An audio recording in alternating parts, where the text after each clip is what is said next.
Salut, c'est Cyrielle d'Horizon Famille. Parlons aujourd'hui des écrans.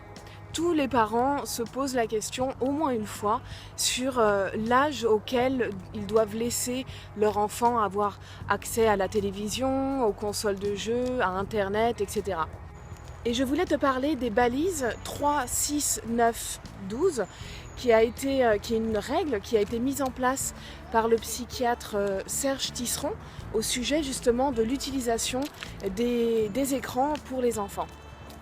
Alors la première tranche d'âge, c'est avant 3 ans. Et là, c'est très simple, c'est 0 écran pour les enfants de moins de 3 ans. On favorise les jeux, on favorise les histoires. L'enfant a besoin de découvrir le monde avec ses 5 sens. Et ça suppose également que dans la pièce où se trouve l'enfant, il n'y ait pas la télé. Parce que même s'il ne la regarde pas, elle est en fond sonore et ça entrave en fait sa concentration. La deuxième tranche d'âge, c'est de 3 à 6 ans. Là, on limite le temps d'exposition de nos enfants face aux écrans, mais par contre, là, toujours pas d'accès à la console de jeu avant 6 ans. La troisième tranche d'âge, c'est de 6 à 9 ans.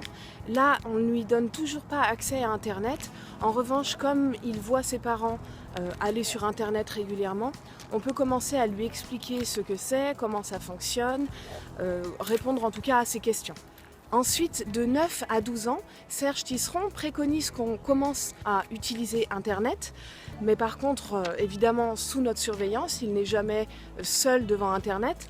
Et on lui parle des dangers que représente Internet, notamment quand on parle avec des gens qu'on ne connaît pas sur Internet. Donc on lui apprend à se protéger. Et enfin, à partir de 12 ans, on limite toujours l'accès aux écrans en fixant des horaires bien précises dans la journée. Et puis, on peut commencer à laisser notre enfant seul surfer sur Internet, mais en mettant le contrôle parental et puis en discutant de toute façon, en restant très disponible pour répondre à ses questions.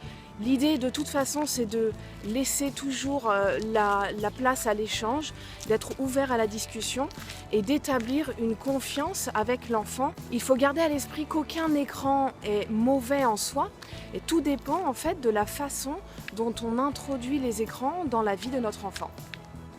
Voilà, n'hésite pas à me dire ce que tu en penses et comment toi tu gères les écrans avec ton enfant.